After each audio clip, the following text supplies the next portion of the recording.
Okay, ladies and gentlemen, let's get started.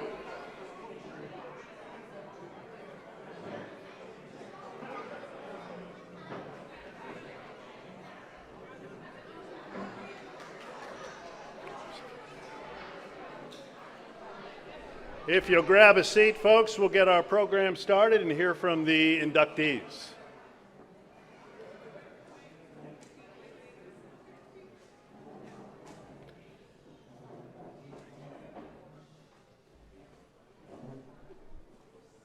Thank you. How was the food? Was it good? That had to be Deanna. Sometimes you just know. Coming up, we'll hear from the inductees. The dinner is being videoed, and we will post it on siusalukis.com as well as the Salukis YouTube channel sometime shortly. We did video interviews with the inductees earlier tonight. Plan to edit them and post them on both of those areas, Saluki Athletics YouTube and at siusalukis.com. Brad Gray and Sam Bennett do all of that work, the Saluki Video Services people, and would you give them a round of applause, please? Thank you. Special thanks to those in Saluki Athletics who helped put together this event and the weekend, headed up by Drew Navarra, and would you join me in applauding them for their work?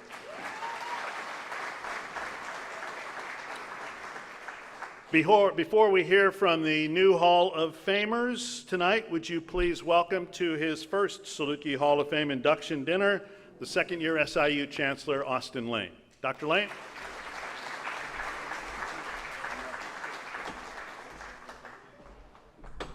Well, good evening. I tell you what, I'm among greatness. It is so good to hear about some of the stories and all of the athletic accomplishments and all of what you've done going forward. I would be remiss if I didn't acknowledge our staff, our athletic staff. Matt, would you guys please stand? Our coaches, would you please stand and be recognized? Give them a big round of applause. Thanks for all you guys do for being here this evening. Thank you very much. You know what? I know each of you are probably sitting here this evening with heavy hearts because you get to really etch your name into the history of the institution where you started it all, right?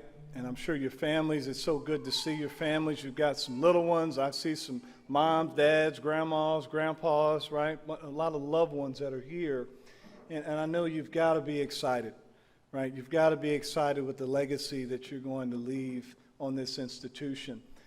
I want to first congratulate each of the recipients this evening, and I'm going to take a stab at calling your name, and I know you're going to be recognized here shortly, but I want to personally thank you for your contributions and really celebrate you. So I know we have a few that are here, or all that are here. Is Randall here? Randall Faulker? Randall, why don't you stand? Let's give Randall a big round of applause. Randall, appreciate you. Thanks for all you do. Coach Mullins says he can still take you back there. I don't know if you've been talking. Oh, he's the coach. He shook his head a little too fast, Coach. I think you need to get him out there on the court, see what he has. Randall, again, thank you, and really for your family, thank you all for being with us this evening. Hello, pretty. She's waving. She's sitting there next to you. Thank you, Randall. Damon Jones. Where's Damon? Damon here? Damon, there he is. Wow. Damon, you must know a guy named Seth Smith. He has been bugging me for tickets to this event. Did you hook him up? I don't either. He's bugged me and Matt all evening trying to get in this place. So send him a text or something. Tell him we tried to get him here, but he spoke very highly of you. And again, congratulations to you and your family, beautiful family here. Thank you so much. Another round of applause for Damon. Thank you. It's Cartaesha Macklin. Is Cartaesha here? Hey, oh. Now, whoa, look at that. Now, I mean, Randall and Damon, they didn't get that kind of applause here. What's that all about? Man, look at that. I've heard a lot about you too, right? Congratulations. Congratulations. Again, welcome family. Thank you all for being here and congratulations. That's awesome. You've done a great job here. Now, this is she's going to lead the parade tomorrow. And I think President Mahoney is going to be driving around, and she's a hugger, right? Does everybody know that about Deanna? The whole table here, whole family, yep. So, and I got a nice hug. Thank you for that. I needed a hug today. It's been a long day today, but fun day today. But Deanna's going to lead us all. Our Grand Marshal tomorrow in the Saluki parade. So if you guys are there, you better be cheering her on. Let's give her a big round of applause. Deanna, thank you. MyCole Pruitt. Is MyCole Pruitt here? No? What's that? Playing football. Oh, man, so he's going to be playing Sunday. Okay, we'll catch him on the next round there. John Smith, track and field. John, there he is. Hey, there you go, John. Yeah, there you go. We'll give you a round of applause. Thank you. Yeah, John didn't want to stand up. You gave him a shove in the back there, didn't you? Thank you for doing that. He's trying to be modest here. John, you're going to the Hall of Fame, man. You got to stand up and be proud about that. Thank you for being here, too. Meg Viggars. Where's Meg? Volleyball. What's that? Oh, France. Okay, she's in France. A little tied up in France. I got it. Okay, good. Again, I just want to congratulate each of you, your families, for generations to come. We'll be able to come here at SIU Carbondale and see your name all over the place. Isn't that cool? You get to show your families all the work that you put in and how it all worked for you, and that will carry on forever. That's a very important thing. So I just want to congratulate each of you. I'm so glad you've represented this university well, and we really appreciate your efforts and continued efforts. And go Dogs. Thank you all very much. We'll see you.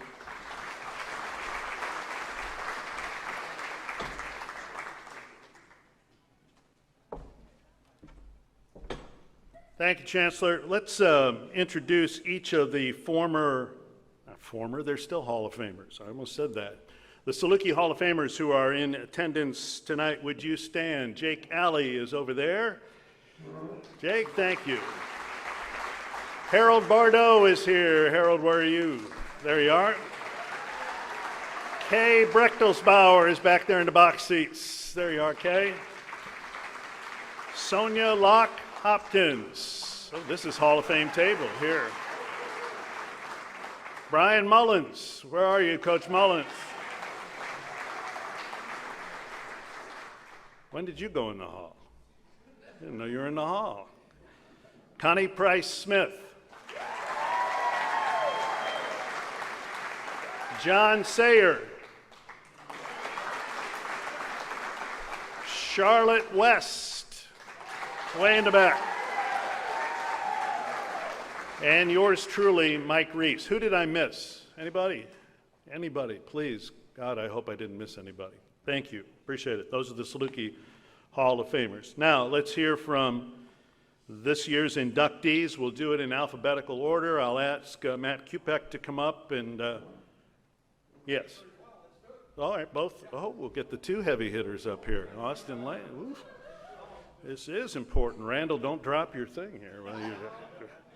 When you list the best forwards in Saluki basketball history, you include our first inductee, Randall Faulker, played from 2005 through 2008 after redshirting in 04, scored over 1,300 points, grabbed over 900 rebounds in 4 seasons. He is 6th in career rebounds. He's 1st in blocked shots. He was the Missouri Valley Defensive Player of the Year in 07. He was 2-time All-Conference. His teams won postseason every year, 3 NCAAs, and an NIT in 4 years. The 2007 NCAA team was a Sweet 16 team. Few players have been more popular with their teammates than Randall. And few players have been more popular with you fans, too. He's one of the most popular I've seen maybe that was because he would frequently meet them while he was riding his bicycle and pedal right up to them. This was a star who didn't think he was going to be a college player, let alone a star. I'll never forget the story. He asked the coaches who recruited him, Bruce Weber and Chris Lowry, when they went to recruit Randall at his family's home in St. Louis, and he asked Weber and Lowry, "So why are you guys recruiting me?" Well, this is why. Please welcome to the Saluki Hall of Fame, Randall Faulker.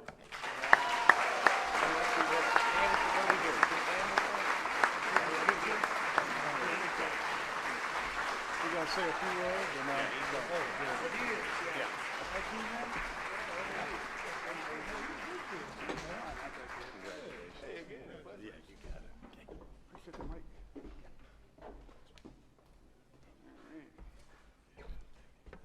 I'm not going to hold this right now. Appreciate it. Well, that was quite an introduction. Thank you, Mike. Well, first of all, saying that it has been too long since I've been back is probably a gross understatement. It has been 13 years. But you have to forgive me. I have been quite busy, so I'm sorry. There I said, and now we can move forward with this Hall of Fame induction speech. One that my wife has been on my case to write for the last 2 months. So first, thank you, Britt Falker, for helping me look and sound the part up here. Yes, she keeps me fashionably up to date with all my outfits. I look good, I know. Okay, so now that is done, and we continue with this Hall of Fame speech. All right, let's get to it. To all the people who considered me a good enough basketball player to receive this incredible honor, thank you. You guys are amazing. And to all those people who didn't believe I was good enough, thank you. You guys are still amazing. Hopefully it's not that many in here, let's be honest. But thinking back to my career here at SIU, I relate to those who witnessed me play and those who did not. And I believe that the last statement summed up my career. Either I was liked or disliked, much like everything in this world today.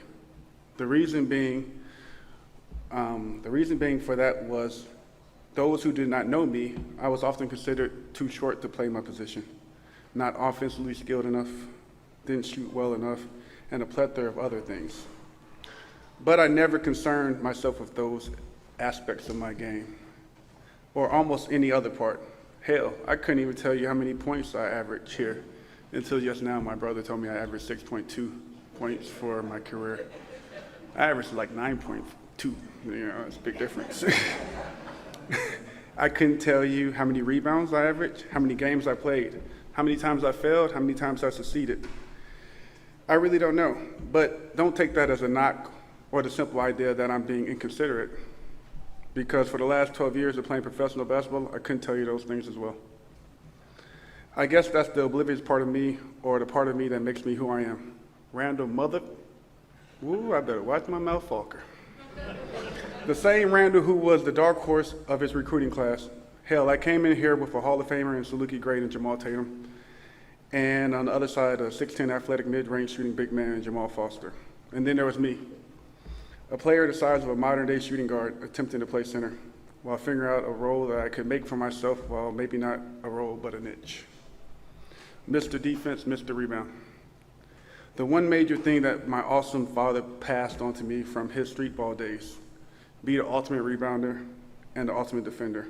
So thank you, Dad, AKA Wesley Falker, for being the original person who believed I could be a great basketball player and dedicate so much time to me. My mom, Ann Falker, who often brought me back from the brink after my dad pushed me past my limits, keeping things comforting while not letting me hide from my potential. My older brother, Justin Falker, already mentioned him. He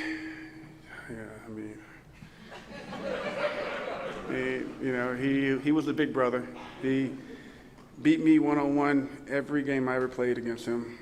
And but even when I was a little sensitive guy, he would take up for me when I played in high school. So thank you. To my Uncle Fred, who treated me and my brother like the sons he never had, and gave me all the advice as a referee could about, you never guessed it, about what warranted a foul. For anybody who watched me play the game, you can understand why that was important. My Aunt Wanda, who looked at me with her doctor's eyes and realized unobjectively that her nephew couldn't breathe while playing the game. I should go get tested for asthma, that's what she told me, and I had asthma. That was wonderful. It's great to notice when you're 20 years old. My grandmother, God rest her soul, she held it down because if anybody knew my family, we're always late. So somehow my parents only made it 10 minutes late to most games, so it's impressive. I guess I need to thank all my high school teammates as well. They were too cool to pass me the ball, which helped create the limited version of a basketball player that arrived at SIU. I take that back. I shouldn't say limited, I should say defined. A person who knew that the half of his shot attempts would come from the offensive glass. A young man who knew that since he couldn't score a lot, nobody on the other team should score a lot, especially for the unfortunate goals I guarded. These circumstances mixed with the madness of a coach named Chris Lowry and the supporting staff of persons like Rodney Watson, who all made us so physically fit that we could pass a military exam. A man who pushed you to the absolute limit day in and day out, needless to say, I developed, since I didn't want to get left behind, and exactly what he wanted me to be. Simply put, me, but the best damn version of me. The same one you see in front of you, just without the beard. Now, like I said, SIU Randall was quite the character. I rode my bikes through the campus, often flying off any stairs I could find. I partied hard when I had the time. I hung out with my parents, uncle, and grandmothers after almost every game night. And I was fortunate to have those people who didn't want to miss a moment. And I did my best to study. So now you can start to see why I don't remember numbers or games clearly, because even though those things matter to pretty much everybody, it never really mattered to me. What mattered to me was knowing that I could look myself in the mirror after every win or after every loss, knowing I did my best. The feeling of a roaring crowd placing their hopes and aspirations on your back and your performance. Cutting down the nets as a champion or hearing our name being called on Selection Sunday. What mattered was hanging out with Tony Young, Brian Mullins, Matt Shaw, Tony Bull, Wesley Clemens, Deion Coopwood, C.J. Smith, and both Jamals, and so many more. What mattered was signing shirts for kids and adults alike and seeing the joy in their faces. What matters was seeing the jubilation of so many faces as we took down foes like Butler, Creighton, Bradley, Wichita State, and so many more. What mattered was meeting the person who brought my daughter in this world, and after winning the MVP of the tournament, meeting my wife in that elevator ride that fateful night. What mattered was calling my mom, asking for recipes so I can have a taste of home, or having something that felt like home as Miss Lowry cooked us something that would warm our soul. Maybe it was hanging out with TB on the boat or laughing with Matt Shaw as we watched South Park. But I learned here that the memories of things that happened once the ball stopped bouncing was what mattered to me the most. And as I stand here, 12 years removed from my last game here, pursuing a life of entrepreneurship, the ball deflated as my professional career halted. The things I learned here, the way SIU has helped shape me, who I am, my fighting spirit, my love for joy, my love for overcoming things often thought impossible. I come to a simple conclusion, that I missed something very important, that all of you matter to me. So thank you again for all your consideration.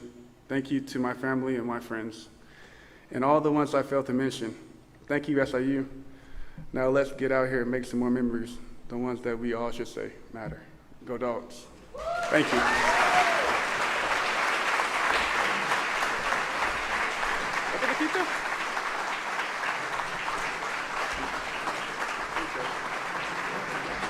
Oh, man. Good job. Congratulations, Randall.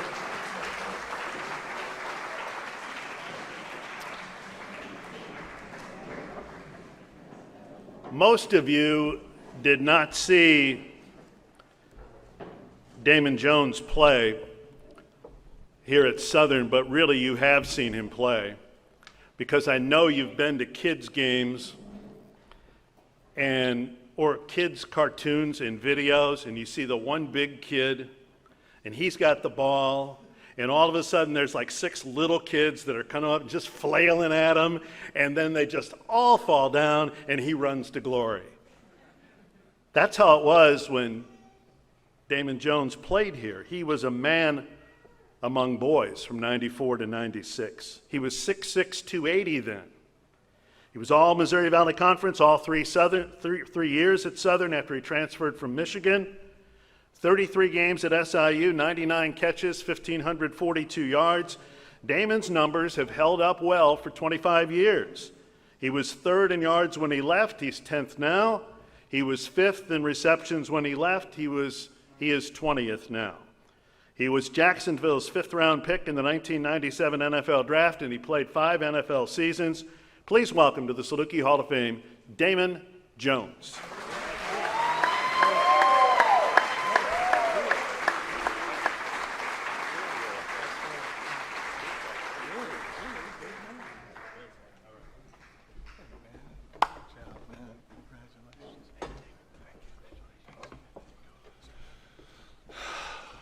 Boy, I got mine on my phone like Faulkner, so I'm gonna look down a little bit, so don't be judging me. First, I want to thank the Southern Illinois University, the athletic department, for such a tremendous honor. I've been watching this honor for probably 10 years now, waiting for my name to be called, and finally, I did get the call in August, and it was really emotional. So hopefully I don't get too emotional tonight. It's going to be tough at the end. I want to thank God for letting us all get here safely tonight. I hope everybody travels well. I hope everybody that you care about is doing well and healthy. We all going through a tough time these last 18, 19 months, and it's all been tough on us all. So I want to hope everybody's safe. So here we go. I'd like to talk about my time at Southern. Kind of reminded me of my flight this morning. I was about 5 minutes to missing my flight, and I'd have probably been on the video as well. But when I got to Southern, I had made some bad choices at the University of Michigan, and I came here not knowing what I was going to be. You know, I thought I had lost my way as a young adult, and Coach Watson, who was the head coach at that time, and Coach T.J. Wiest, I want to thank both of them. They gave me a great opportunity here, a second chance, and something that stuck out for me with Coach Wiest. He was a GA at Michigan here, and he came and took a job here. He's going to be the receiver coach, and I said, Coach, you know, I'll come down there, but you can't leave until I leave. You got to be here the whole time I'm here. And he left, but that's how it goes with coaches, you know. So the thing about getting here was it was 94, and when I left Michigan, I was in I guess probably a bad state of mind. I stopped going to class. I was like, I'm just transferring, so I don't have to go back to class no more. Until I got a call from Coach Moeller at Michigan. He was like, hey, you know, you still got to go to class. I was like, I'm transferring. He's like, you got bad grades. So he said, you get your butt back up to Michigan. So I had to go back up to Michigan in the summer during my transfer.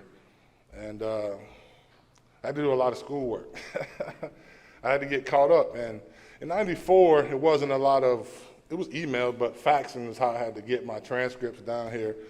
So I remember Miss Nancy Bandy, she was a stickler for the rules here.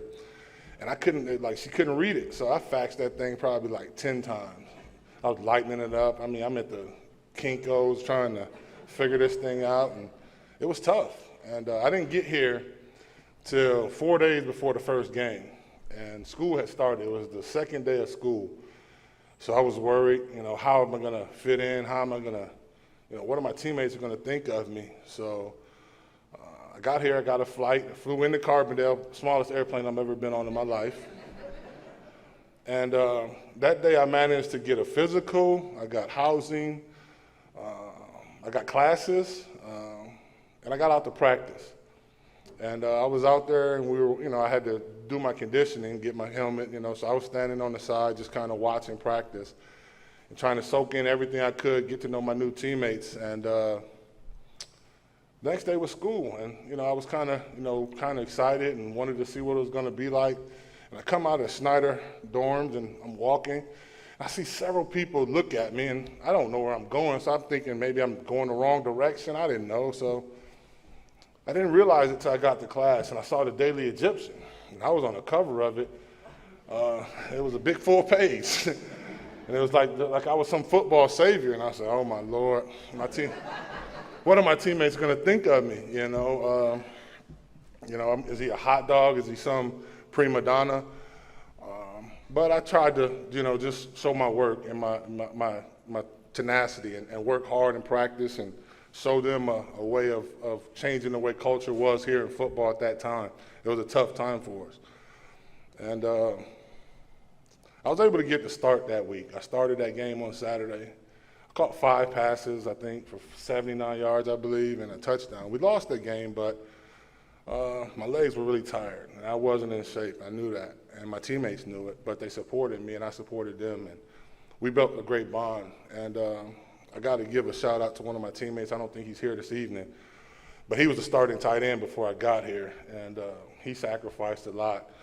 So I want to say, Dave Smith, if you see this, this is ours, buddy. We're in the Hall of Fame together. I appreciate you.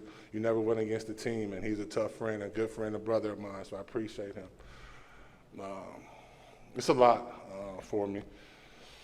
It's the hard part that I'm going to get emotional about, my family.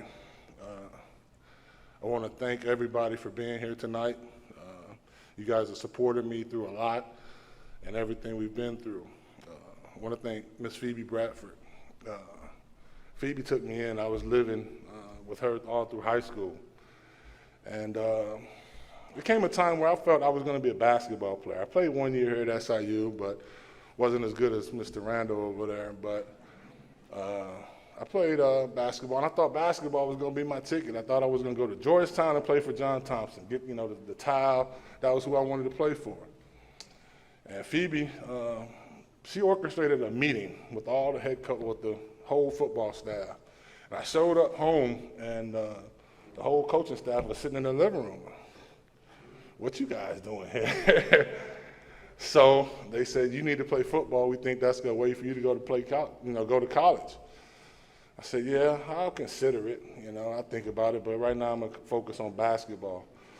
And I was kind of like Faulker, a small guy that, would play bigger than most people, but if I was going to go to the pros, I'd have been a smaller guy. So basketball wasn't going to work out for me. And then Illinois came out with this recruiting list. And I was like number 8 on that list. So I said, man, you know what? I think I should play some football. So football was it for me. So it got me here to SIU after some bad choices. And I want to thank Phoebe for that, for keeping me grounded and keeping me going.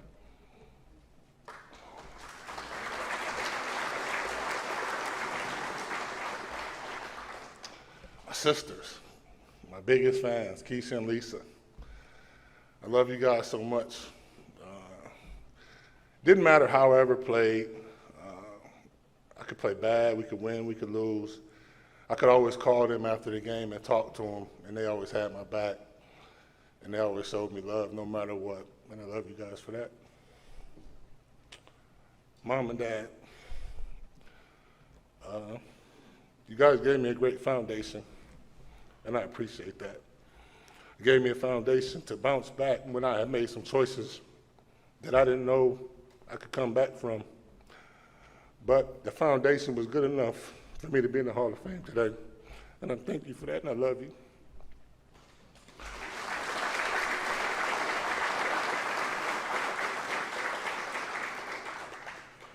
My best friend, Shannon, we've been down since 4 flat tires since the 4th grade. That's my guy. He came to all my games. He even came to see me down in Jacksonville, watch me play. He's always been my back. He's always had my back, and I always had his. I love you, brother. My girlfriend, Sharonda, thank you so much for keeping me grounded. Thank you so much for pushing me to be better. And you know what? I'm on this wall, so I'm real good right now. I love you, babe. Thank you so much. My agent, Dwight, he's back there. He believed in me. He came to Southern Illinois, Carbondale, Illinois, and found me. He showed up when Troy Aikman came to work me out. Troy Aikman was here on this campus. The Cowboys flew him down here to work me out. And Dwight came down here and he recruited me. And he had a bigger guy that he recruited, Orlando Pace, but he said, I want this guy too. So he took me, and we had a great draft that year, and I appreciate you, Dwight, for always supporting me and having my back. So I got one more story I want to talk about while I was here. I kind of got off script.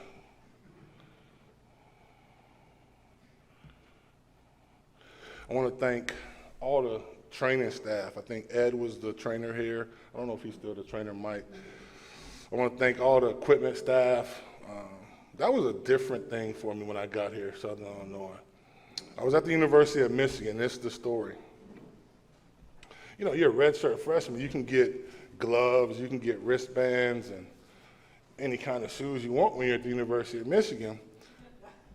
So I thought, I came to Southern. I said, hey, guys, where I get, wristbands for the first game?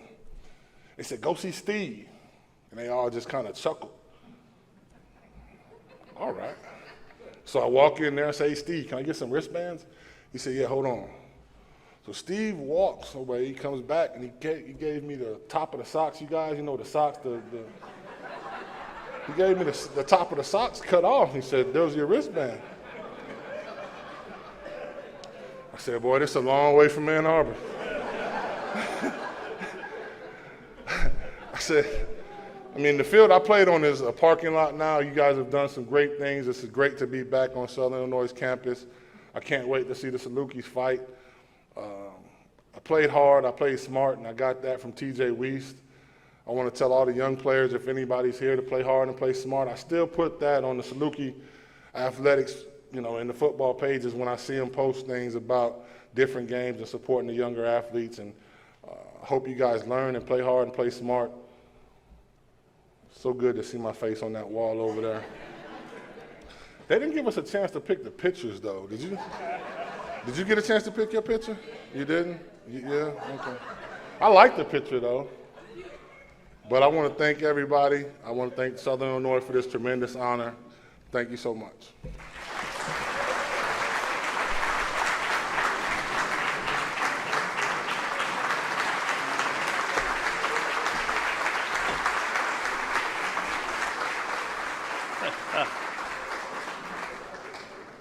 It's great when it means a lot to them, and it means a lot to Damon for sure. And that was the social event of the summer when Troy Aikman flew in here. You've never seen so much except Troy Aikman's here, Troy Aikman's here, Troy Aikman's here. That was fun. Not only is Cartaesha Macklin a Saluki Hall of Famer in her first year of eligibility, she is the first ever Saluki women's basketball player so honored. Cartaesha is Saluki women's basketball's all-time leading scorer, having scored 1,779 points between 12 and 16. She beat the old record, which had stood for 25 years, by 241 points. So this truly is the best scorer in Saluki women's basketball history. She had her career-high game in the fourth game of her career, 34 as a freshman against Florida Atlantic in Miami in her second start. She set the single-season record for points by a freshman that year. She has the school record for career free throws made. She's fourth in field goals made. And because you can't score if you don't shoot, she is second in shots attempted in her career. She's a three-time All-Missouri Valley Conference player, and tonight is a Saluki Hall of Famer. Please welcome Cartaesha Macklin.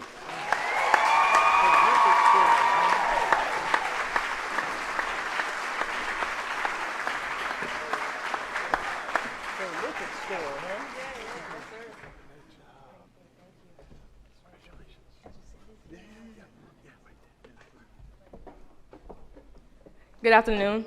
I got to make sure I stay on script as well because I'm a talker. No, it was put me in, coach, was my mentality. And I just want to thank everybody who made it out tonight. And there's a lot of blood, sweat, and tears sometimes a little vomit, that we had to put into it, but it was all worth it in the end. So I just want to appreciate the recognition tonight as I do so. I just want to recognize my teammates because they made it possible for me to get open, and they made it possible for me to have these awards, and they trusted me enough with the ball to put it in the basket, so thank you. I would like to first thank God because he made all of this possible. He really did bless me with the talent, bless me with the school, and bless me with the people who surrounded me to make this all achievable.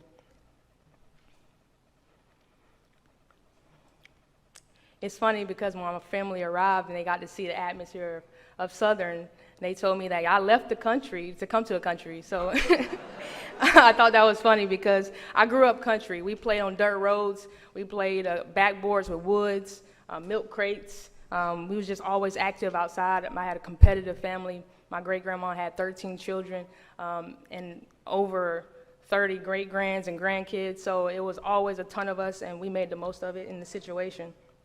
But I'm from a small town, about 1,200 people with one stoplight. So it was definitely different. It gave me that same feel, but coming to SIU changed my life for the best. My mom was a working woman. I spent a lot of time with my great-grandparents, and, hanging out with the elderly was always incredible, and they teach you manners, respect, working hard, and being dedicated to anything that you do. So if I was always constantly talking to the elderly and the fans and the stands, that's what I was doing. You saw me talking to old people. I love them. So that was just something I did. I wasn't always the best kid. My mom knew early on that I was really hyper. I was a talker. And so she was like, oh, we got to get into sports. I had a lot of aggression, getting in trouble. So when she put me in there, that's where I found my place. I have some of my high school coaches who saw me little and see where I'm at today. It's just an incredible transition that I've made. But again, it was the people that surrounded me that really fed into me. And that's where I found the love for the game. Basketball was really therapeutic, and before it became like a skill, it was where I cleared my mind. And so to be able to transition that on a collegiate level was really amazing to me. And they didn't ever have to ask me to work hard because I was coming in and I was going to give 110% every single time. I wanted to be the best teammate. I wanted to be the best coachable player, and I just wanted to win.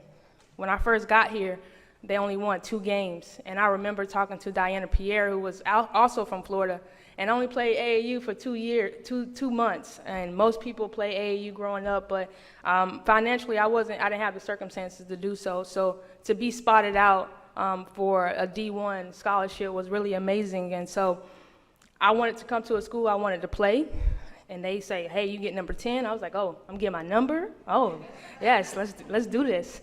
So I came up here, and I had that opportunity to do so. And I wanted to be an asset to, again, this program.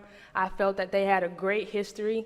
I heard a lot about Cindy Scott, who did an incredible job the years before me, but again, they only won 2 games. That's my freshman year.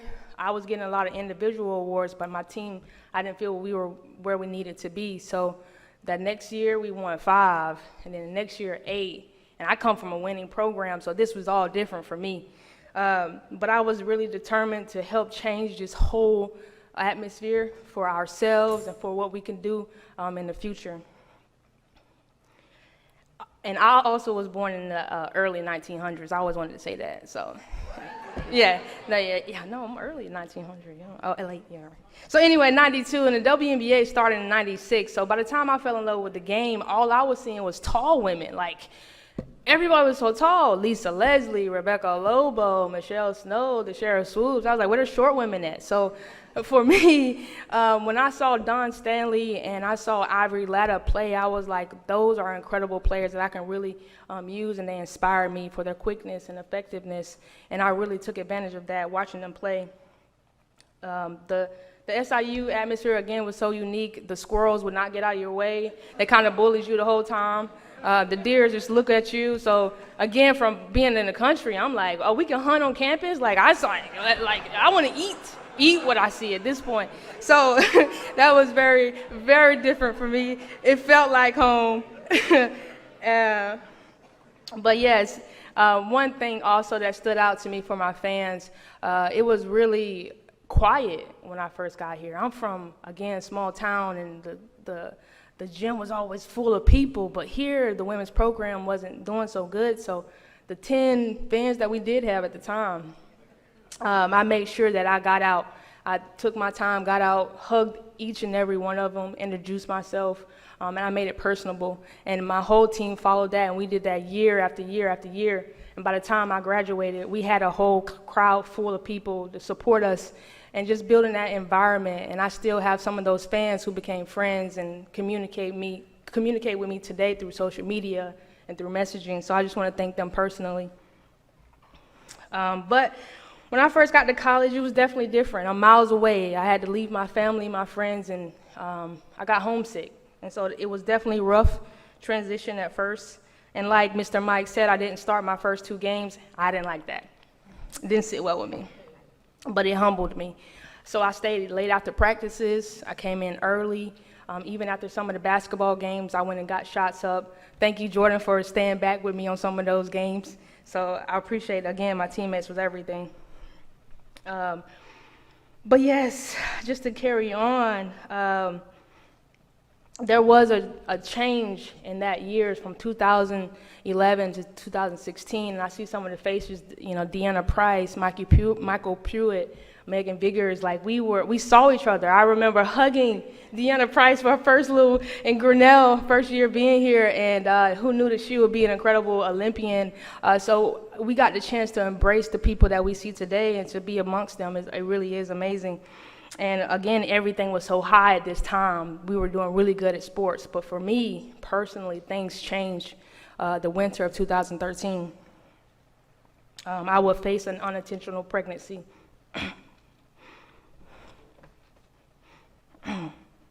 With being named preseason player of the year, I became a captain and a leader, and we had a new coaching staff. I was really looking forward to my next 2 years, but I had the ultimate game changer.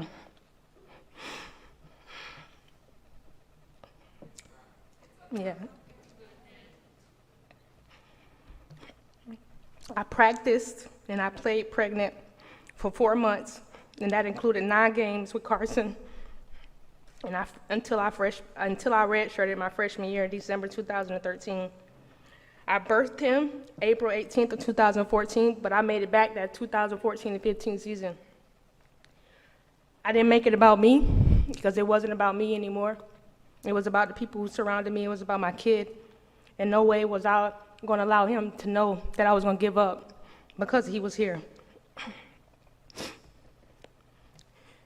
It wasn't having a child that hurt me so much at that time, but it was the frustration around my decisions and the actions at the time because I didn't want to jeopardize the ultimate goal that I seeked at the time. I feared the disappointment, losing my scholarship, and the possible burden that I would have on my teammates, my coaches, and most of all, my kid. But I want to thank my coaches personally because they really did protect me with the media, and they protected me from my own thoughts. And I knew that my situation was rare, and I really began to reflect and appreciate the people who came before me. I look out in the crowd and I see Miss Charlotte West, who was a pioneer for the Title IX, and a person like me who was pregnant in the past wouldn't have had that opportunity to continue to play. But I'm on the same wall as she is today, and I want to thank her because she was helping a future that I didn't know existed for myself.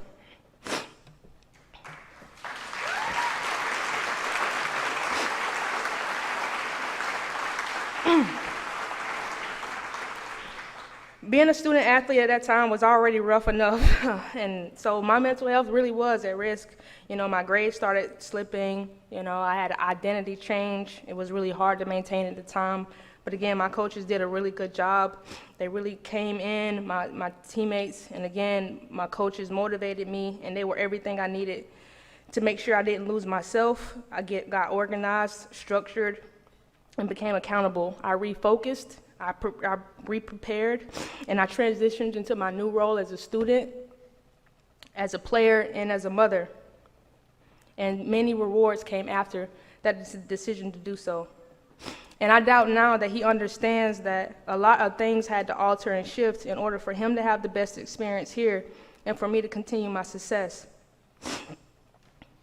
But that was all began again because I didn't want him to be an excuse for me to give up. And though I chose motherhood after graduation, I do stand proud of the legacy that I built here at SIU, because all the pain, trials, and tribulations really inspires the next generation. And there are different adversities that we face, but we can overcome them. And to my teams, we've been through it. Oh my goodness, have we been through it. But you are my sisters, and I thank you. The love and support and the bond that we created was amazing and still is amazing, because I can look out and I see you guys still support me to this day, both in Carson and our lives. To my mom and to my family who made it here tonight, thank you guys. I appreciate you always for all the hard decisions and sacrifices you had to make, because they became blessings for the choices that I'll later make for myself. And to my coaches on all levels, I thank you for pouring your commitment, support, and belief into the soil of my heart and my mind and supplying me the knowledge necessary to elevate my game. And for my community back home, I know I've opened a lot of doors for young women, young Black women as well. And I just want you to know that success looks different for each and every one of us, but the road to success will still be the same. There will be obstacles that you have to cross. And if there's one thing I can leave with, I think we all I know that we all came from a womb and we was born. So just be pregnant with a dream. There will always be discomfort, fatigue, physical, mental, and emotional changes. But honestly, for me, the labor was the hardest part. So when you know it's getting really tough and it's the hardest part of your career, of your situation, know that through the pain, that's the most important part, because after comes the blessing. And mine sits in front of me today. So thank you. Once a Saluki, always a Saluki.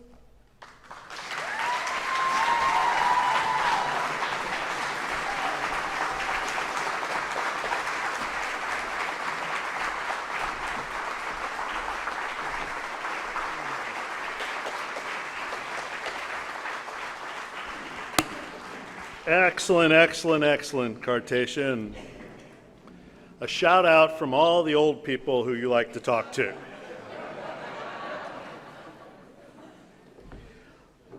Our next inductee is not only one of the top athletes in SIU history, but she's been one of the top athletes in the country the last 5 years. Listen to what she's done since 2016. Deanna Price has won an NCAA championship. She's become the first American woman to win a world championship in the hammer throw. She set the women's record in the hammer. And in the last 5 years, she's been to 2 Olympics. Before 2016, she won another NCAA championship, 2015, at Southern. She was a 5-time All-American here. She won 11 straight events from the 2015 NCAAs through the 2016 NCAAs. She's also one of the SIU's best ever ambassadors. And now she's a Hall of Famer too. Ladies and gentlemen, Deanna Price.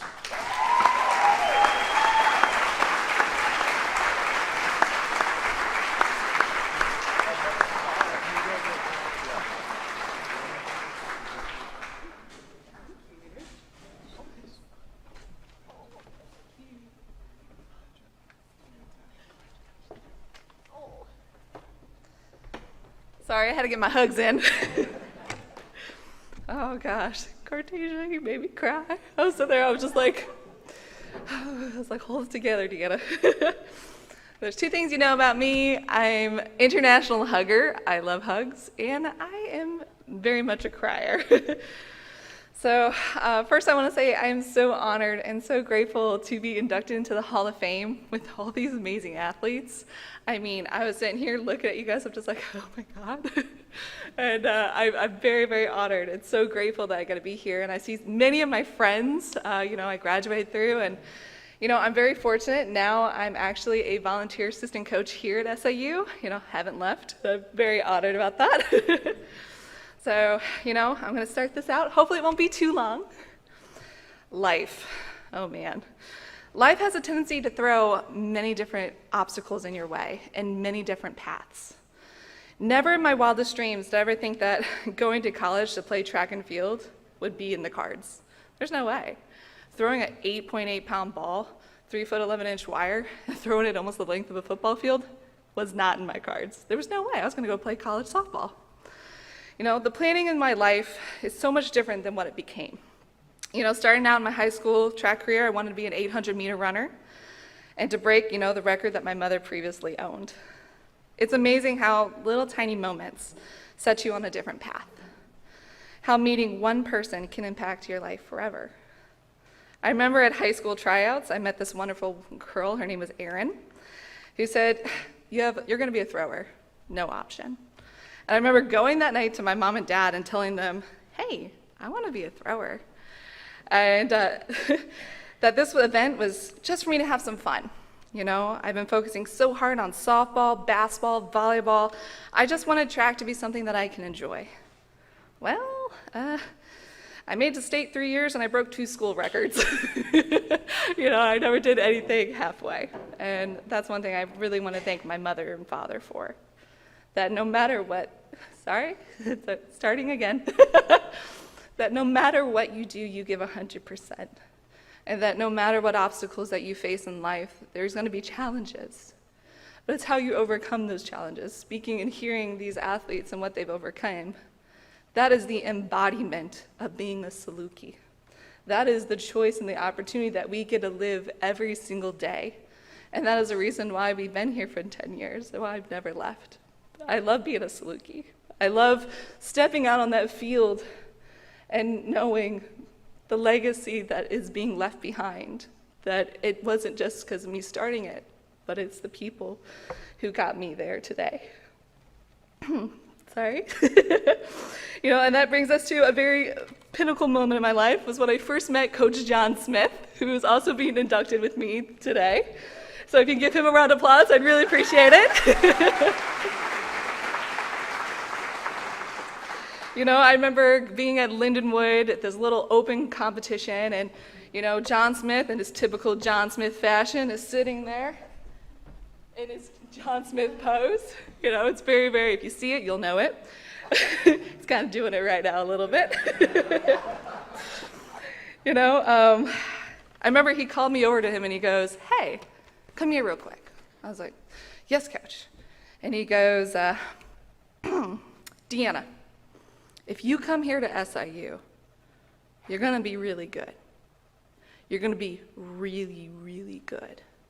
And you see Gwen and Geneva over there? You're going to be that good. And I remember thinking, he's crazy. There's no way. There's no way. And it's probably one of my best moments, because that legacy and leadership I was talking about, that pathway that was built from these fantastic, amazing athletes, and the amazing legacy left behind by Coach Connie, you know, 4-time Olympian, 25-time national champion. I remember the first time meeting Coach Connie, I remember looking up to her and thinking, she can kill me. But the best moment is when she called me her little white tiger. She says, you're sweet as a button. She goes, but when you're in the ring, you're as fierce as a tiger. She goes, you get in there and you give everything you can, and I know that you are going to do well.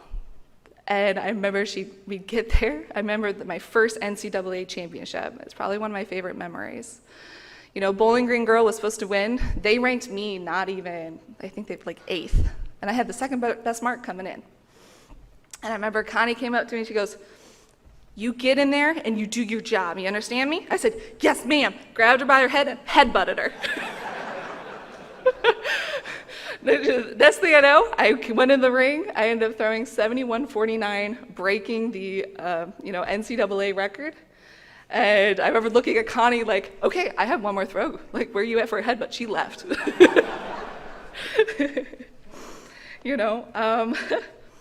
The next influential moment is of course, meeting Jc Lambert.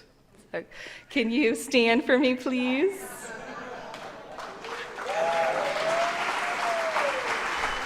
He's pretty good looking, ain't he? You know, JC was a sophomore here at SIU, and I was a junior in high school. Long story short, my dad wasn't too ecstatic about that. But I remember coming to the SIU to watch the first indoor meet, and the first moment of seeing JC is when Coach John introduced me to him. 6'4", 310 pounds. He's huge, and he's so cute. I remember him walking over and introducing himself to me, and we talked for almost 3 hours. We talked for so long that he forgot that his flight started to warm up.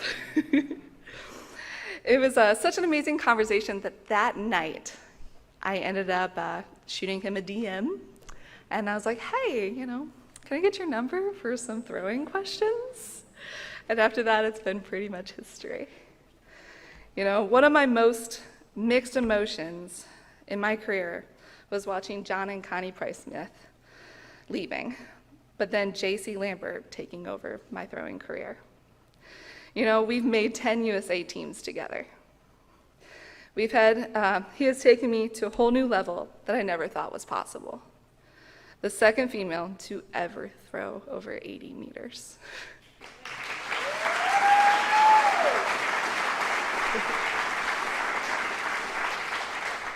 You know, when I say being a Saluki means everything to me because this is where it all started.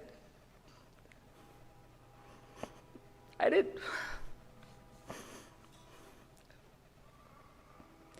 didn't know where my life would begin, and I remember that I was so scared of where I would go, and I'm able to, you know, I met my best friend, I met some amazing coaches, and so many people in my life have impacted me. And I could not be more grateful for that because to this day I look and I think, wow, if I would have went for softball, that would have been terrible. You know, one of the great facts is he became my coach in the last season of my career. And he gave up his Olympic dream so I can have mine. And I thank you for that. Sorry. You know, so many athletes get so many chances and so many coaches leave in their careers. I was so fortunate not to only be coached by one, but two of the world's best coaches. Starting my journey out as a 62 hammer thrower to 72, and then starting my career from 73 to 80. Here at SIU, you know, I became the first female to ever be an All-American all 4 years, a 2-time NCAA champion, a 5-time MVC champion, and an NCAA record holder.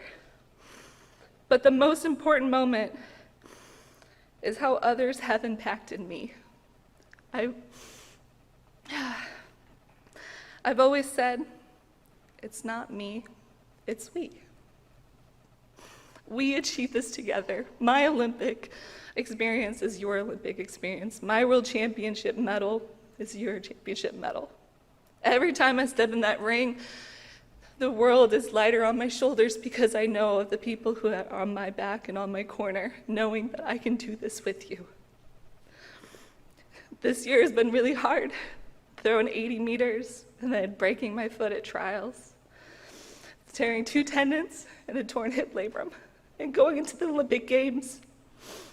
And I wasn't worried about getting the medal, I was more worried about wanting to bring it home for you. Because this is my family. Every moment I wake up, I ask myself 3 questions. Who do I do it for? What's the purpose? And why? And being a Saluki is always number 1 at my list. So, sorry, teary, crying. I really want to say thank you to everyone. You know, I'm a firm believer that when you surround yourself with positive people, you get positive back in your life. And let me tell you what, 2024 better watch out.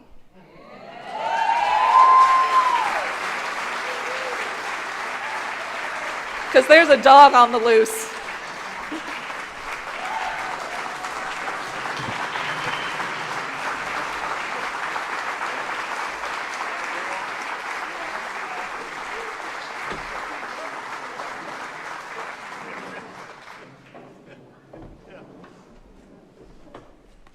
Yeah, it's always good to step down before you hug. Yes, Deanna, yes, yes.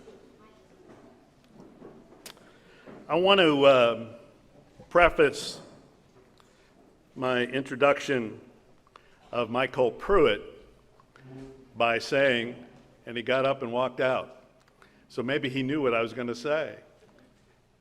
But Damon Jones is the most intimidating football player I have ever met at SIU. I don't want to say I quivered with the microphone. Now he's coming back in. He heard his name. I just said, you're the most intimidating football player I've ever met. There's only been 2 athletes here who've intimidated me. And you were the only one that was any good. The other guy, he didn't want to talk, that's fine. He wasn't any good. You were good. And I'm not saying I quivered with the microphone. Anyway, I'm saying this before I introduce MyCole so that you all will respect this when I say it, and more importantly, you will respect this when I say this. But MyCole Pruitt is the best tight end in Saluki football history. Thank you for nodding. He's our next inductee. He played at SIU from 2011 to 2014 after unhappily redshirting in 2010. He is 1 or 2 in all of the major receiving stat categories here. Number 1 in receptions in the career, number 2 in yards. His 81 catches in 2014 are the most in a single season in Saluki history. MyCole is 2nd in career TDs and in single season TDs. He once caught passes in 31 straight games here. He was Minnesota's 5th round pick in the 2015 NFL draft. He's now in his 7th NFL season, and that's why he can't be here tonight as he plays for the Tennessee Titans. Please turn to the monitors now and welcome to the Hall of Fame. Applause too, even though he's on video. MyCole Pruitt.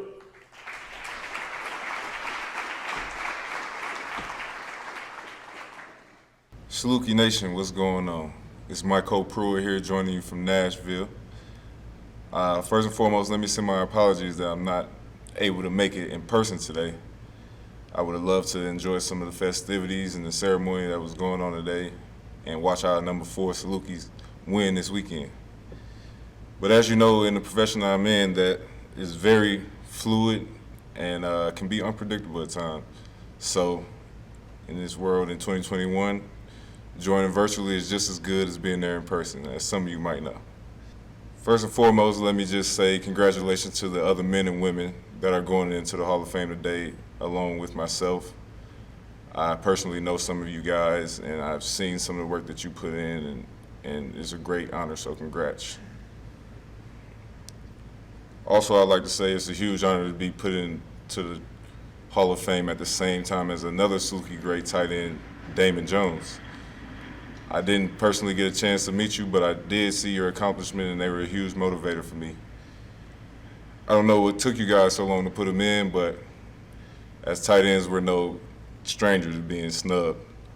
But obviously, you guys wised up. I can't even put it into words how big of an honor it is to be named a Saluki Hall of Famer.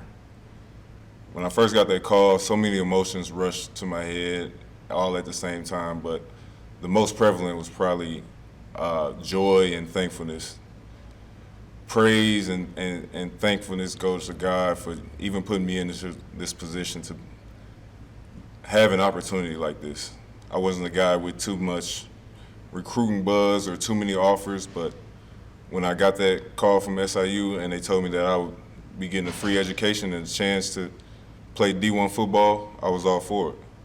I didn't know exactly what to expect when I got here, but I knew God led me here for a reason. I also like to thank the coaches that were there at the time. Some of those guys I still have a relationship with to this day.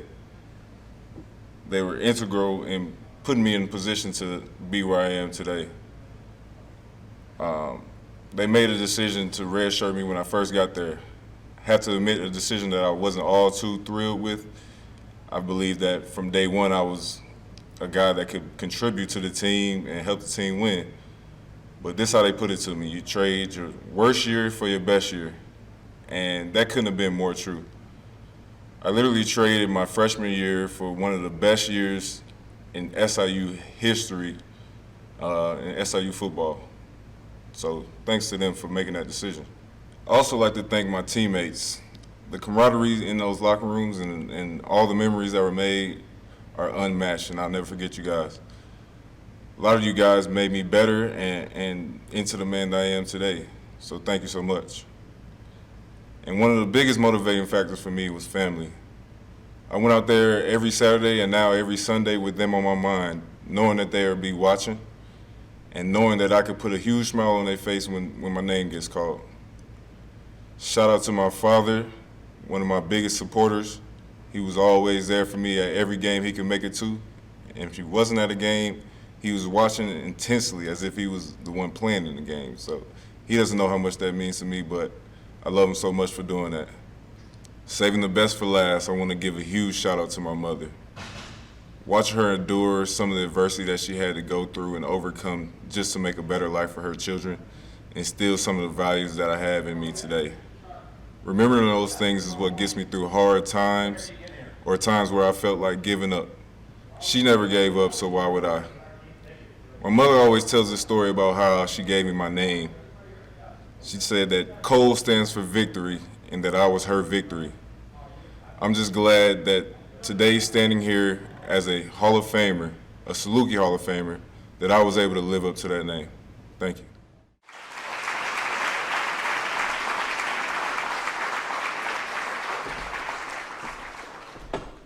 Congratulations, MyCole, and I know he will watch the video of this when it's posted, and he will appreciate your applause as well.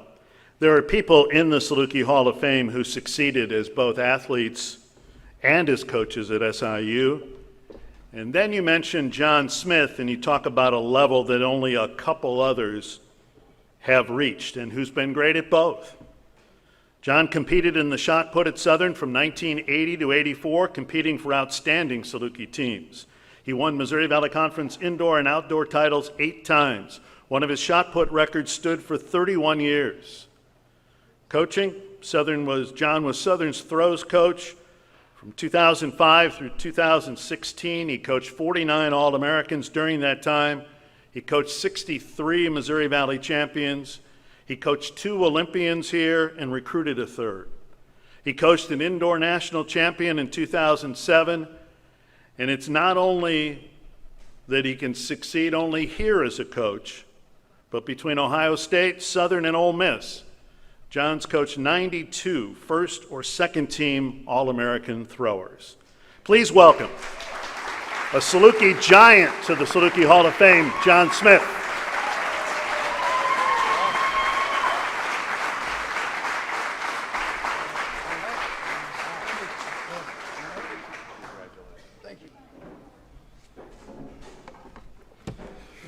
Oh.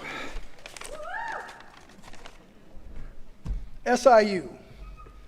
I spent 17 years of my life here and enjoyed every minute of it. This school has saved my rear end more times than I can count. It's given me the opportunity to do things that I thought I would never be able to do. Met my wife here. I started out, the early years of my coaching career and throwing career was in Portage, Indiana. My cousin's in the crowd today. We used to practice and throw in the backyard. My dad was an avid builder, so we went to the University of Illinois one time, and he really liked what the field looked like, so he built one. And we trained all kinds of high school kids. 19 to 20 of them went to Division I schools on full rides. Every day when I came home from work during the summer, there was 20 kids back there. And Connie actually, helped me coach a lot of them. And that was just, it was my hobby, because I just loved to coach. So, I always wanted to go to college. My father early on told me that if I wanted to go to college, I better find a way to pay for it. So throwing that little steel ball got me here. When I first came on my recruiting visits, I can remember when Lou Hartzog was taking me around, I got to see nothing. I didn't see the track. All right? I didn't see a weight room. I didn't even get to see the dorm. But what convinced me to come here was a guy named Roeder and 3 All-Americans that were on the throwing field that day, and I sat there and I watched that practice, and I knew this was the place I wanted to be. A little known guy talking about Roeder, he was my mentor.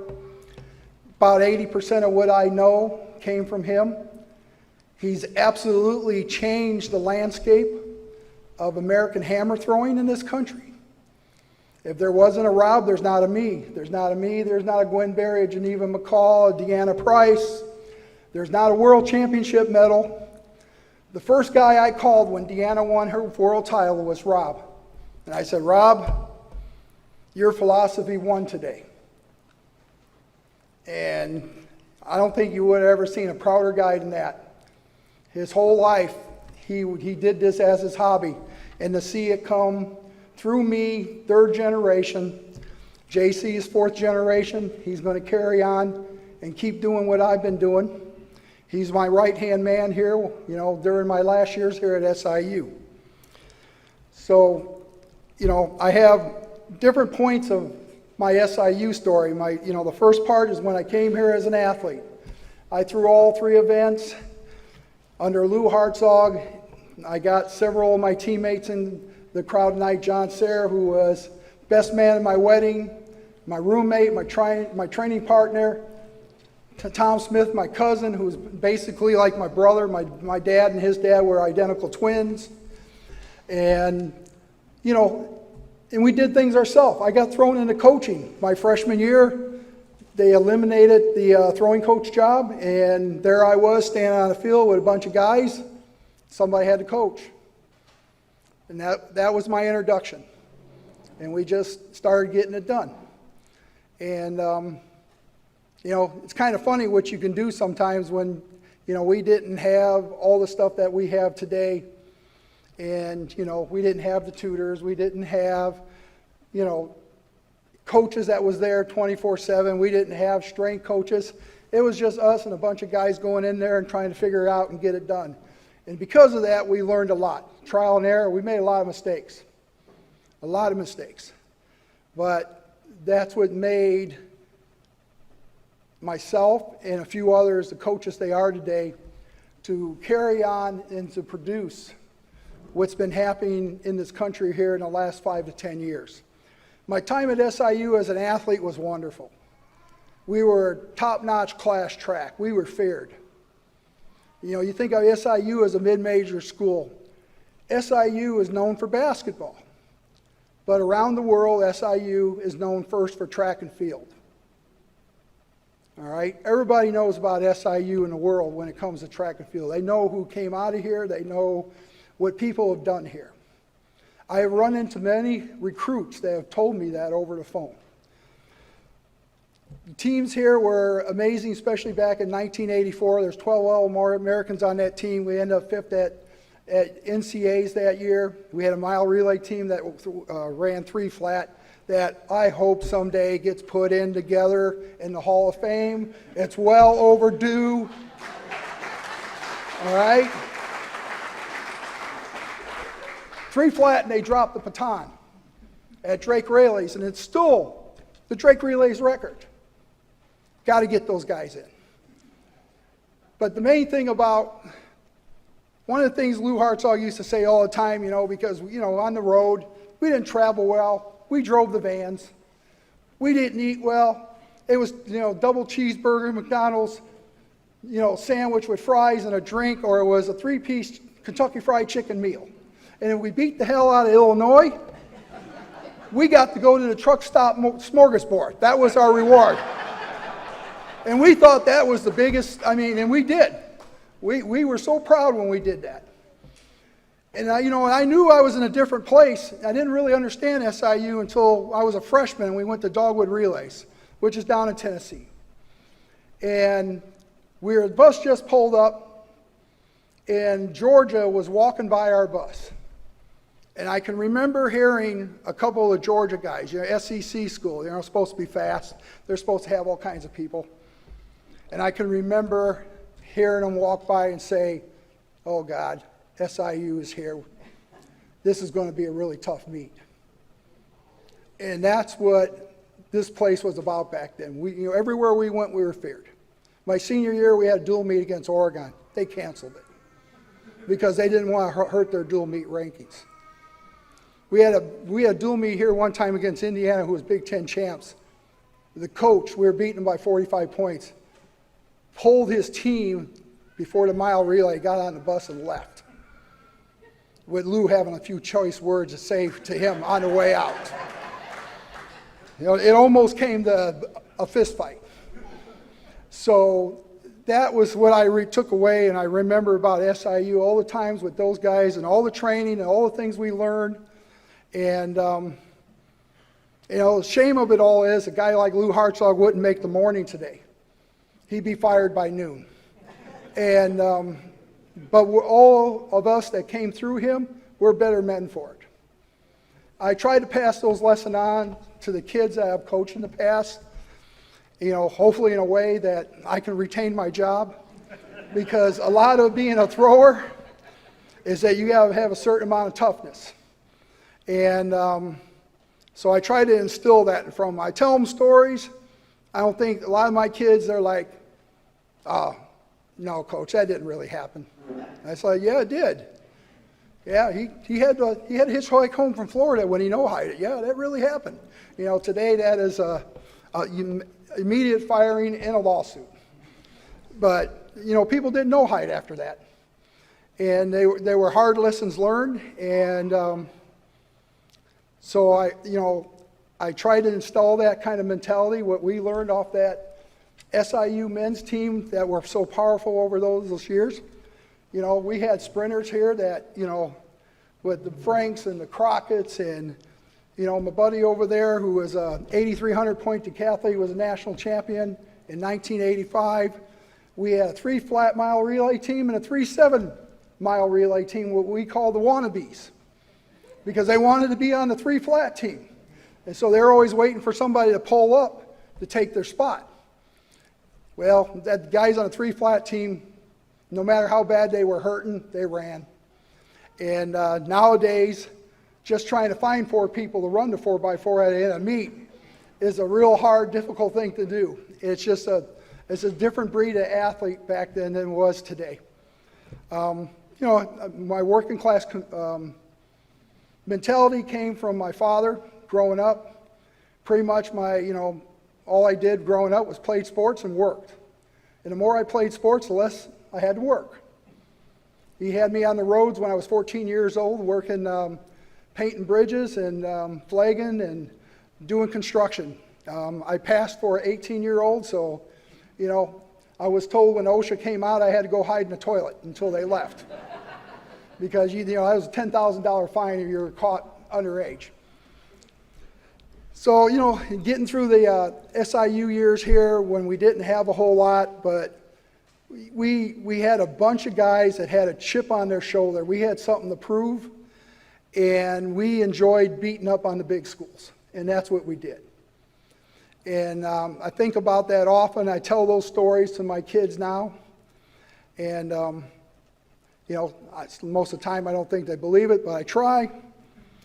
And then, once I finished here, I became an grad assistant coach for Don DeNoon under the women, and that's when I first met Connie, my wife, and had Rhonda McCausland, who was the first All-American in the history of the school, the women's program.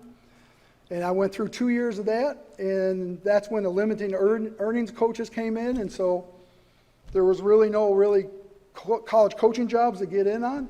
So I went back and I worked for the family business, and I coached in the backyard. And I coached a lot of high school kids that ended up going to, a lot of Division I schools, and a lot of people got to know me from doing that. And then 1999 came along, and Connie got a call from the Candy Young at Ohio State, and it said, we need a throws coach. Connie, do you want the job? And Connie said, well, no, I'm still throwing. And John's the one that does all the coaching. So they brought me, they said, can you get over here for an interview? So I drove over the next day, had an interview. I was not their first choice. I was not their second choice. I was the guy going, ooh, ooh, ooh, I'll take the job. Okay?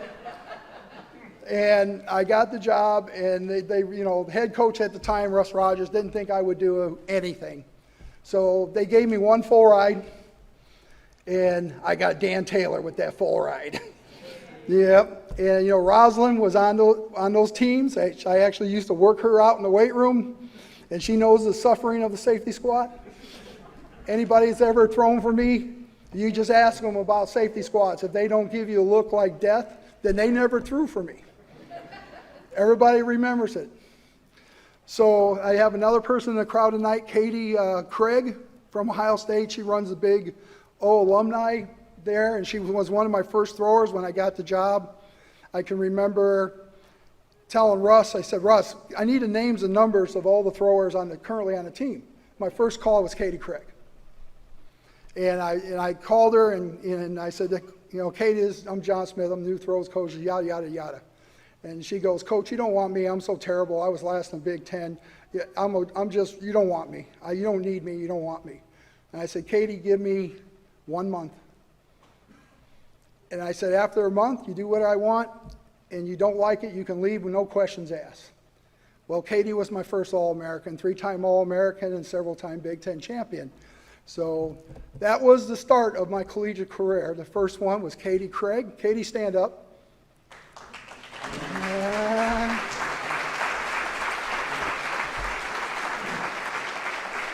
So I went through my career at Ohio State, which was 5 years. I enjoyed every minute of it. 2001, 2 days before September 11th, Connie ended her career and retired after 17 years of one of probably the most storied careers in U.S. history. She came home, didn't know what to do with her life, and I always told her for years, I said, you can be a coach. You can be a coach. So Julie Beck, I think, who was in the crowd, called her. And I remember it was in Columbus. And I was listening to the phone call, and I said, who was that, Con? He said, well, it's Julie. They want me to come over here and be the women's track coach. And I was being a coach at Ohio State at the time. I said, go do it. And she's like, well, I don't know nothing about coaching. So what are you talking about? You travel the whole world. You helped me coach all those kids in the backyard for all these years. I said, go give it a shot. You don't like it, you can come back here. So she came here 3 years, got the women's program going pretty well. And then they combined the program, and that allowed me to come over here and help her coach at SIU and started my career at SIU. So that was, and I have to thank SIU for that, because there's not many schools that's going to allow a husband and wife at that time to coach together. That just didn't happen back then.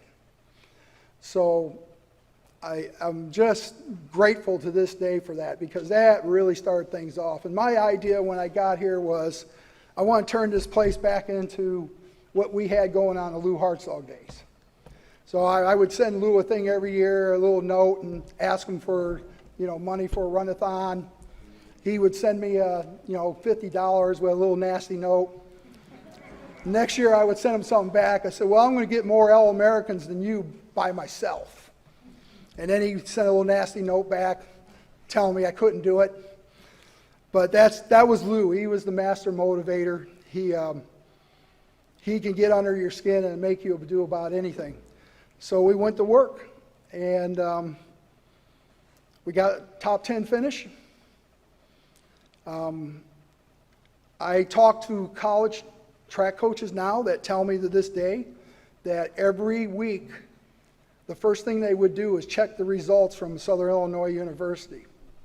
Every week. That was the first thing they did, to see what happened at SIU that weekend. And it was literally that good at that time.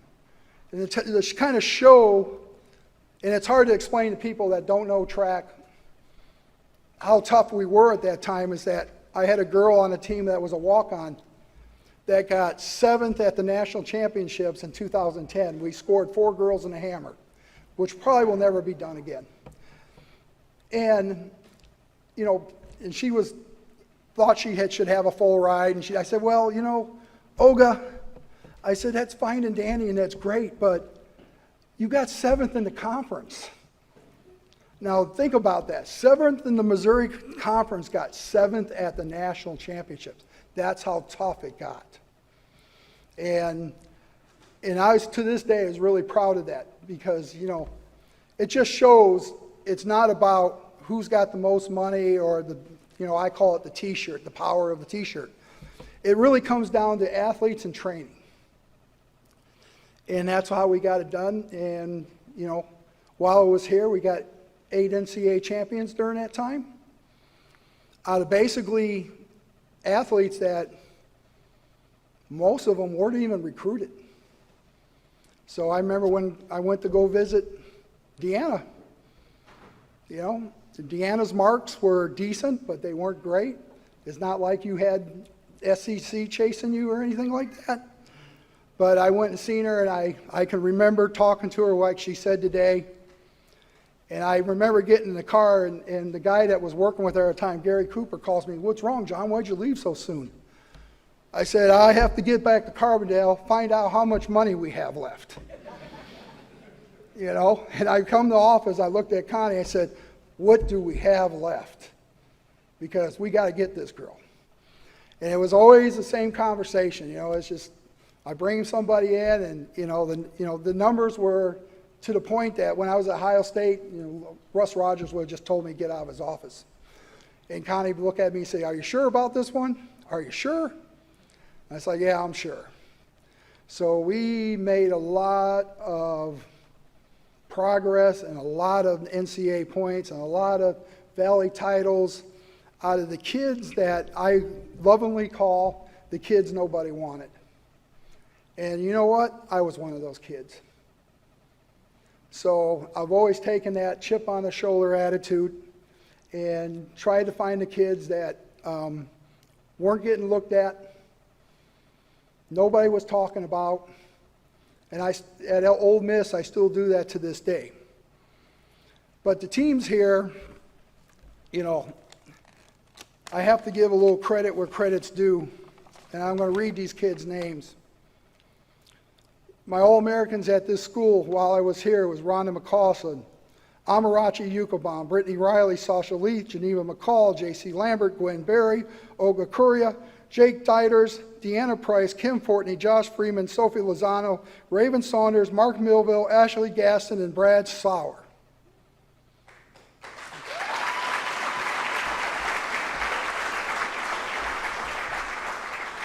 Old coach once told me, he goes, "Coaching's pretty simple."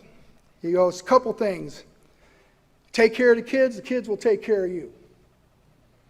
And the second thing he told me, always remember you're putting your life in the hands of 18 to 22-year-olds, and that's a scary proposition.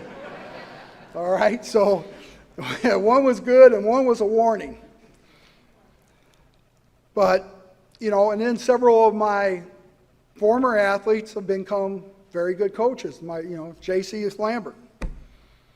You know, this guy is going to be much better than I was in the future. He knows what I've done. He's already chasing it. Me and him talk almost every night. I'm sure Deanna's tired of it. I know Connie is. I live in a triangle relationship. Brad Foote, another one of my guys who was a walk-on that just learned everything and surprised me to the point that he turned out to be one hell of a good coach.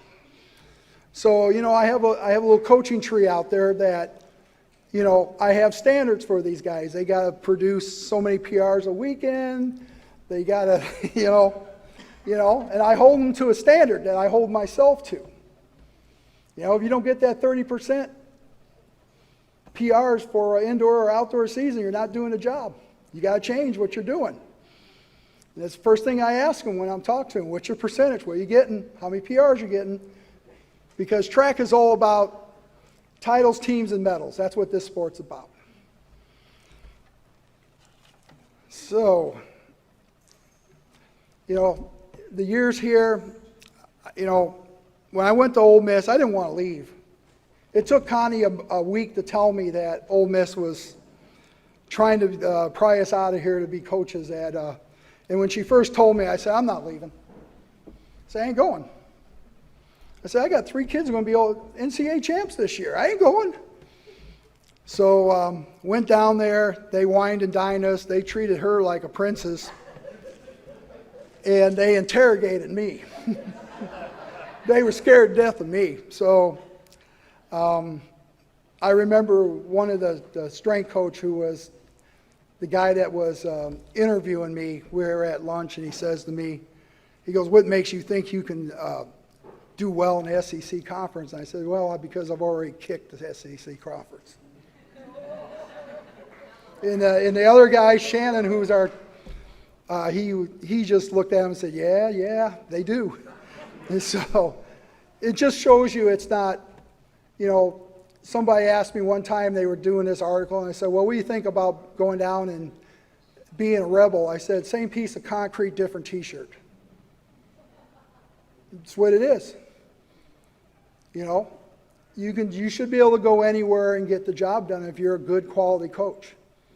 We didn't have everything here. Didn't matter. We found one way or another, get it done. And that's the fun of it all. That's what it's about. That's what makes it exciting. That's what makes it fun. That's what it gets me up in the morning. Now, one of the things that, happened recently that for me probably will never happen again, I'll be dead before it happens again, is this last Olympics, 4 of my girls were on the field throwing at the same time. I had 2 girls throwing hammer, and I had 2 girls throwing shot. And they were all on the Olympic field at the same time. And that will never happen again.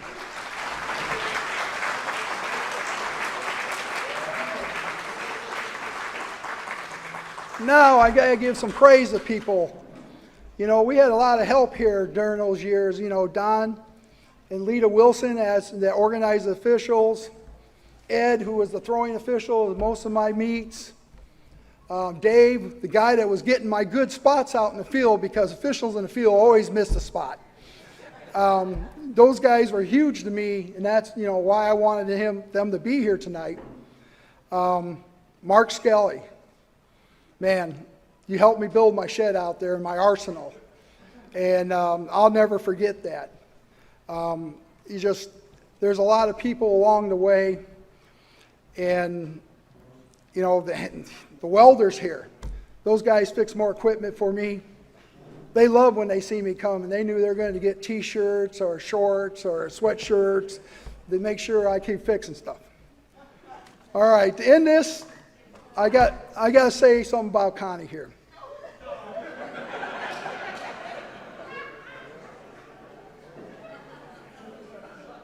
She's afraid. She's afraid what I'm going to say. It's been a long journey that started in about 1986 with Connie. She had faith in me when I was coaching her and she was becoming a world-class thrower, where many people were telling her just to dump and ditch me and go get somebody else. So I appreciate this to this day that she hung with me. A lot of my coaching success collegiately is because of her, because I get to choose somebody I want. And I don't have a head coach that's going to say no. She's going to fight me on it, but she's like, are you going to sure on this one? Where a lot of other head coaches wouldn't even entertain the people that I was bringing to the table. I learned a lot through her career, the information she brought back from a lot of world-class meets. 25 national titles, that's never going to be done again. I don't know, what can you say for that, making 4 Olympic teams. And being a 2016 Olympic coach that presided over the most medals ever won by the women's teams in Olympic history. All right. So I got to cut this off. I can sit and talk about track for hours. I could spend 5 hours, I could spend 8 hours telling you Lou Hartzog stories, but I don't want to get in trouble. But this has been a tremendous ride for me. This place is always dear to my heart.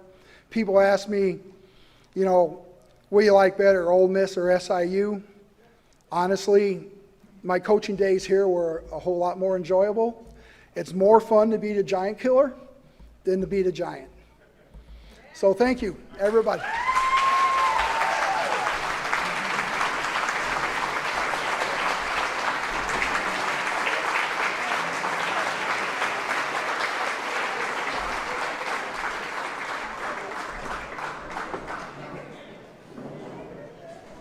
Thank you, John, and congratulations. 3 of our 7 inductees tonight are going into the Hall in the first year that they're eligible, and the third is volleyball's Meg Vigors. She played from 2013 through 2016 and was a standout on arguably the Saluki's best ever volleyball team, which was the 2015 NCAA tournament team. She had over 2,000 assists and 1,000 digs in her career, making her one of just 2 players ever to do that at SIU. She stuffed SIU's stat sheets. Meg is from England. She had never seen SIU until she arrived here. She only saw the coach, Justin Ingram, once, and that was on a Skype call. He only saw her play on a few grainy videos. And here she is now as one of the best to ever play volleyball here. She's playing professionally in France now, and that's why she can't be with us here tonight in person. She sent a video, so please watch the monitors and please welcome to the Hall of Fame, Meg Vigors.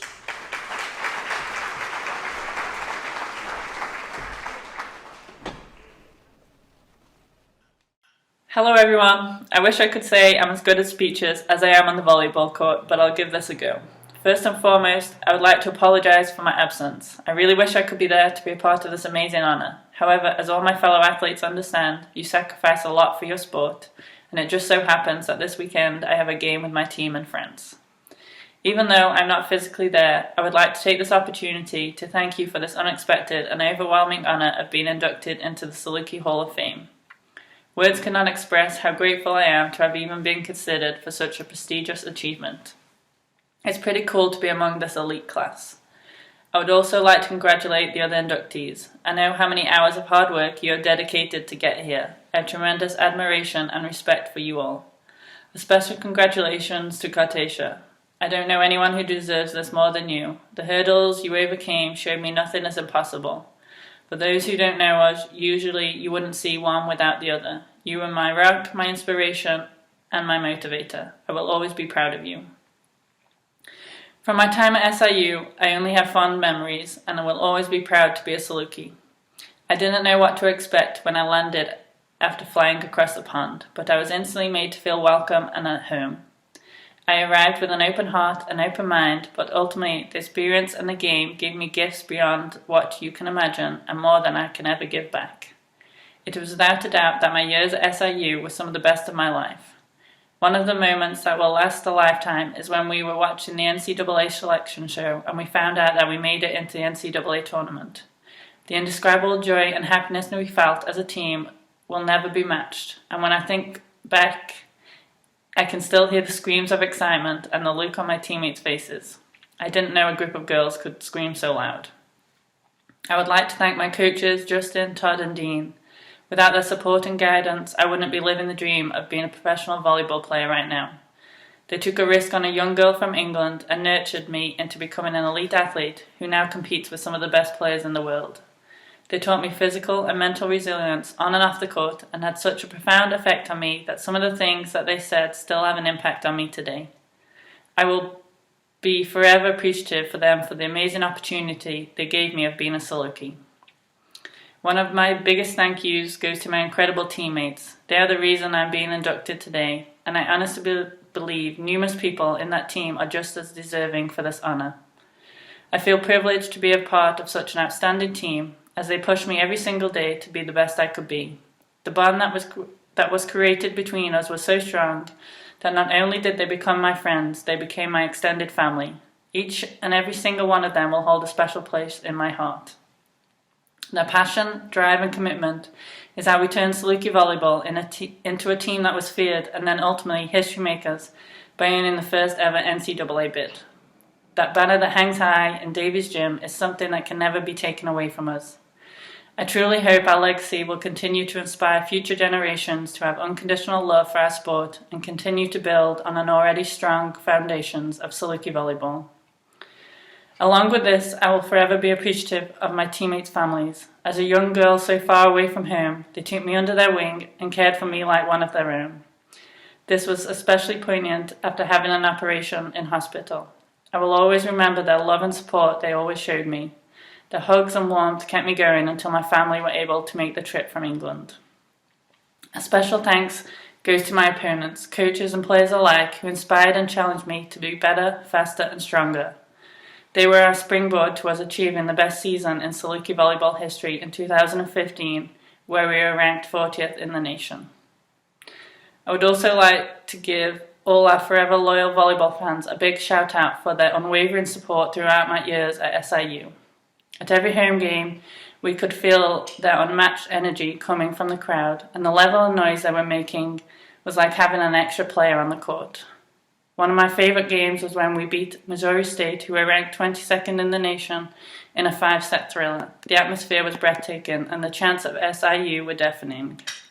I've never experienced such a passion, belief and intensity from a crowd. Oh, what I would give to be able to play in front of you all one more time. I will forever owe my achievements to my supportive and loving family. I would not be the person I am today without them. Watching my dad play volleyball growing up was the inspiration that sparked my love for the game.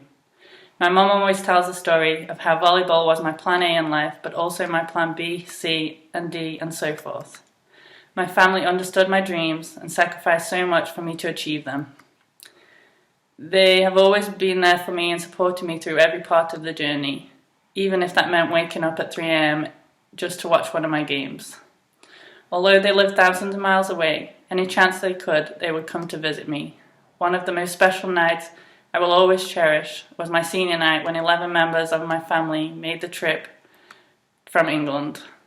You are the most amazing family I could have asked for, and it is a huge source of comfort to know you are always in my corner. And finally, a thank you to all who are there this evening. I hope my sincerity and how proud I am comes across on this video, as this is the pinnacle of my time and achievements as a Saluki. I plan to come back to Carbondale in the near future and appreciate all of this in person. I will forever be grateful that my time at SIU was a stepping stone to my support becoming a career. I would just like to close by saying this one last thing. Once a Saluki, always a Saluki. Go Dogs.